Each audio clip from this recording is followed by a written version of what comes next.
Fuuni akkam jirtu nagaa keessanii nagaa kootti galata waaqayyo sin akkam nagaa keessanitti nagaa kootti galata rabbi sis baga nagaa taatanii warroonni subscribe naaf godhi subscribe naaf godhaa maatii naaf taa'in sin jedha har'a aariin dhufee dhugaa rabbi innis maali waa'uma ganni kana jechuudha baay'ee nama aarsa dhugaa dubbachuudhaaf ta'itaani ganni kan dhibee waaqayyotu dhibee namni immoo hin qorama lafa kana jirtutti hin qoramta jechuudha. Ishii waaqayyoon dhibe kana tigistiitu ganni qoricha nyaachisee jedhamu bakkee baay'attan arge jechuudha. Dhugaa dubbachuudhaaf ta'e taana tigistiin immoo dhugaa akkatti ishiin boossu jechuudha. Maaliif ijoolleen tuni qanii walitti hidhe jechuudha. Namni nama wal lolaa araaramuunis hin jira jechuudha. Warri immoo jidduu deemtanii as deemtanii achi deemtanii bukeessitan kun lafumatti haftu jechuudha. Meetara gaaggaa dhaabbadaa of laala jechuudha. Waaqayyoon isin dhume sodaadhaa. Gannis fakkaatanii tigistis fakkaatanii ijoollee walitti hin naqina. Tigistis ta'ii gannis ta'ii Oromoo dhalachuu ka Oromoodha. Kana tigistiin dhugaa waaqayyo akka tashin bocu ijji ishii keessatti badee jira mucayyoo jechuudha. Yoo qoricha kennituuf argitanii mucayyoon tun yoo qoricha kennituuf immoo jechuudha. Isa ikkashii isa immoo ganniin ammaaf hospitaala ciistee jirti. Mucayyoo lubbuu keessan hin baane waaqayyo nammalee ishee wajjiniin haa ta'uuti. Duute jettanii footoo ganni gadi garagalchitanii kan irratti dhaabbattanii caffartanii dhugaa marti kun marti nama afaan Oromoo dubbatu jechuudha. Nama afaan Oromoo dubbata qubee afaan Oromoo barreessa jechuudha. Duuta jedhee gubbaarratti barreessa. Maal kana mara dhugaa dubbachuudha. Maali tila mee mucayyoon tun maaluma sin goote dhugaa mee maalumaaf jibbitu qoon maal sin goote dhugaa namni kun eenyuma keenyayyuu badisi yoo qabaanne kan nutti faradu waaqayyoon bichaadha jechuudha. Namni nutti faradu nama waan ta'eef namatti faraduu hin dandeenye jechuudha. Mucayyoon tun mee maal sin goote dhugaa ijoolleedhaaf sagalee ta'uu malee inni maal ishee dhugaa boo malee yeroo maraa hin boossi onlaayinii kanarra yoo nargu miidiyaa kanatti hin boossi yeroo maraa jechuudha dhugaa baay'ee mirirjetti mee maal sin goote footoo ishee gadi garagalchitan irratti caffartu dhugaa waaqa. Sani immoo koomantiidhaan immoo guyyaa sadii bichaa tashiidha hafeefi. Yalla guyyaa sadii bichaa tafeetti koomantii barreessitu ashaangulliitu ani dhugaa rabbi nuti har'a Oromoon akkana wal godhe kun immoo ishee kakkamire jechuudha. Har'a nuti kan waliif hin jenne maali bakka maaliif barbaachise bakka maal sin goote mucayyoon tun waan fiisaa taatu yaa gurraachottus maa hundi keenya gurraacha biyyee gurraacha irraa uummanni gurraacha bakka maaloo gurraachonni maal malkii waaqayyoon naaf kennetti eenyutu naqiiquun qabu yoo naqiiqes immoo xiyyoota bakka dhugaa waaqayyo ishiin dhibamte gizee akkasitti footoo gurraacha maalii godhanii bakka cinqiidha kan namni ko jireenya biyya Oromoo kan akkasii har'ammoo namni gizee akkasitti ajandaa godhatanii hunduu waa'uma ishee akkasitti gizee ishee odeessuu isaati gizee akkasitti asii deemte Dubaay deemte akkasitti ajandaa ishee godhatanii namni dhugaa rabbii baay'ee nama rartikin dhugaa waaqa baay'ee tokko nama rartee ani tigistis ta'ee gannis ta'ee lamaan isaaniitu yoo naaf tokko jechuudha. Gin jidduu lamaan deemtan ijoollee walitti hin naqina. Maaliif mucayyoon tunis hin fayyiti waaqayyoon ishee wajjin haa ta'u malee jechuudha. Hundi kadhannaa keessanii yaadadhaa jechuudha. Musliimis kiristaanis kadhannaa keessanii yaadadhaa. Kan jiraachuus waaqayyoodha qooda ishee jiraatu warroonni immoo du'a hawwitaniif waaqayyoon lapheessaniif haa kennu. Maaliif osoo kan ishee yaaddanii keessan ta'uu danda'a jechuudha. Warri boolla isheedha qofurtan kun kan kee ta'uu danda'a ofii keetitti lixuu dandeessan beekamu jechuudha hojii waaqa jechuudha. Inna tara gaaggaa dhugaa mee akkasumaan hin girrisiin bakka uummata girrisaan ta'ina jechuudha dhugaa. Ani baay'ee na aarsistan dhugaa rabbi dubbachuudhaaf ta'e maaliif har'a nuti akkana kan taane jechuudha jechuun Oromoo taane har'a akkanas wal godhuu hin qabnu jechuudha. Amma immoo ka ishee sun dhukkubsattee kaa rabbillee ishee haa dhibuu maaluma ta'e isaa ta'u hospitaala gatteerti. Har'a immoo ishee tana mana madaamii jirti.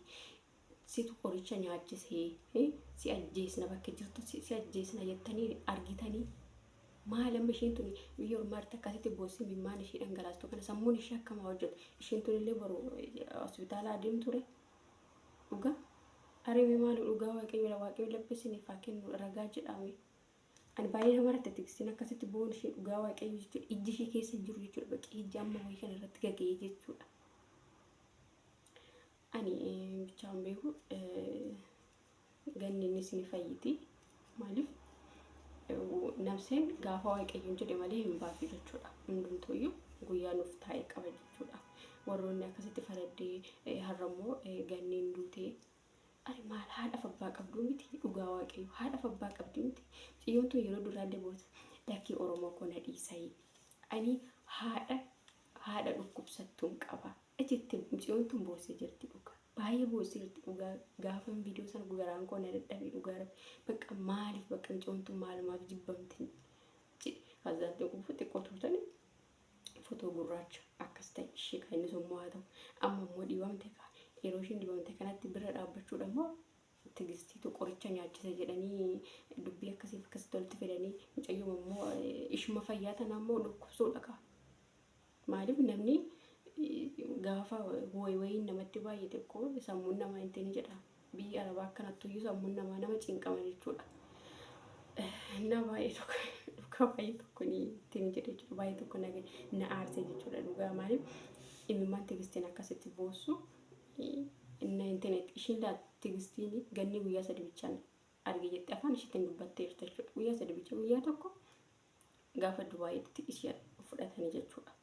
Gaafa lammataa bariitu isaallee argette gaafa irreecha sana argette kanaan ara anaaf ganni wal agarreeyyuu hin beeknu jettee jirti afaan ishiitti isii kammoo sinumti mee warri qoricha nyaachista jettan kun eessa keessanitti argitan mee nutti maa keessatti argitan immoo sila ganniitu qoricha na nyaachisee tigistiin qoricha na nyaachiste tana hospitaala galisiin jette dhugaa maaliif nama walitti na hidhu akkasitti jechuudha maaliif barbaachise oduun kun akkasitti odeessuun maaliif barbaachise bakka dhugaa baay'ee tokko ni na gaddisiise jechuudha dhugaa dubbachuudha maaliif asis deemu achi akkas ta'us bakka baay'ee nama jibbisiisa jechuudha wanti miidiyaa kanarraa argata sinitti haafu bakka hojii hin bukeessina bakka waan argitan achi fiddanii nama walitti naqina siniif hin tolu akka irraa kanaa miti hundisaa jechuudha hin darba wanni bartuu jechuudha.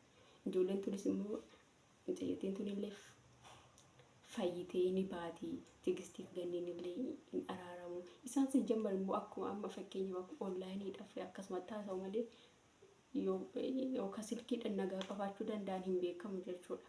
Ammallee waaqayyoon nagaa isaaniif haa buusu. Innaa ani warroonni akkasitti oduu odeessitanii ijoollee miskiina wantana walitti naqan deebistan immoo haadha gannii biyyatti boochistan maaliif isa kana ammoo yoo argitan warroonni ishiin duute jettaniitu reeffa gannii akkas gootanii dhugaa rabbi baaqee jechuun haadha keessan akkam haati keessan akkam bakka haati ishees akkas jechuudha haadha qabdan abbaa qabdu miti maceem namarraa dhalattan bineensarraa hin dhalanne jechuudha wanti argatu sitti haafu yoo birrii dhabde gabbayii kadhadhu jechuudha siif haa gooru oromoon baay'eetu jira jechuudha ijoollee walitti hin naqiina isin jedha baay'ee jechuun tigistii nama intini godha jechuudha nama ficcisiisaa dhugaa waaqaa sarratti olaala ganniidhaaf kadhannaa godhaayee waaqayyoon ishee haamaaru nagaadhaan biyya isheetti maatii isheetti haadha ishee nagaadhaan ishee haa agarsiisuun jedha warroonni immoo tigistiirraa immoo bu'aa gadi bakka bu'aa tigistiirraa gadi waan feellee haa taatu bakka dhiisa bakka yaa gootullee isin hin galchu bakka ganniin gaafa cifataa tigistiitu kiniina nyaachisee bakka waan tokko na nyaachisee ishiin nagasheettee haa dubbattu isin dhiisa bakka akkasuma hin oofsiinaa jechuudha dhugaa rabbi baay'ee tokko nama aarsitan dhugaa dubbachuudhaaf innaa kana fakkaata waaqayyoon hundumaaf iyyuu nagaa isaan lamaanitti nagaa haa buusu amma viidiyoon biraatti walitti deemnutti nagaan naaf tura isiniin jedha baay'een dallaliin dubbadhe dhugaa baay'ee nama aarsa jechuudha akkaataan isaa jechuudha maaliif nama aarsa dubbichi jechuudha akkaatanii wanti onlaayinii kan miidiyaa kanarra deemu baay'ee tokko tigistii nama ficcisiisa jechuudha. Innaa kana fakkaata amma viidiyoon biraatti walitti deemtu nagaadhaan naaf tura isiniin jedha tigistiirra garuu bu'aa gadi